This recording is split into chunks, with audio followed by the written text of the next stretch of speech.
घने जंगलों के बीच एक छोटा सा आश्रम था, जहां एक साधु अपनी एकमात्र बेटी के साथ रहते थे। साधु का नाम था स्वामी शांतानंद और उनकी बेटी का नाम था गौरी। साधु सरल, त्यागी और ईश्वर के परम भक्त थे, और उनकी बेटी भी बचपन से ही संस्कारी और दयालु थी।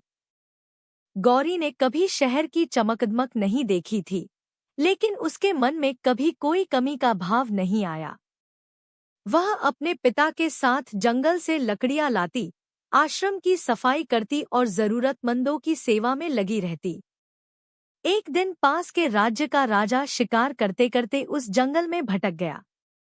थकाहारा राजा जब आश्रम पहुंचा, तो गौरी ने उसे पानी पिलाया और भोजन कराया। राजा उसकी सेवा और विनम्रता देखकर बहुत प्रभावित हुआ। राजा ने पूछा, बेटी, तुम इतनी छोटी उम्र में इतना त्याग और सेवा भाव कैसे रखती हो? गौरी मुस्कुराकर बोली, महाराज, मेरे पिता ने सिखाया है कि सच्ची खुशी दूसरों की सेवा में है, न कि अपने सुख में। राजा ने साधु से कहा, महाराज, आपकी बेटी में अद्भुत गुण हैं। मैं इसे अपनी पुत्रवधू बनाना चाहता हूँ। साधु ने शांत भाव से उत्तर दिया, राजन, विवाह केवल वैभव के लिए नहीं, बल्कि समझ और समानता के लिए होता है। यदि आपका पुत्र भी सेवा और सादगी को अपनाने को तैयार है, तभी यह संबंध सफल होगा। राजा ने यह शर्त स्वीकार कर ली।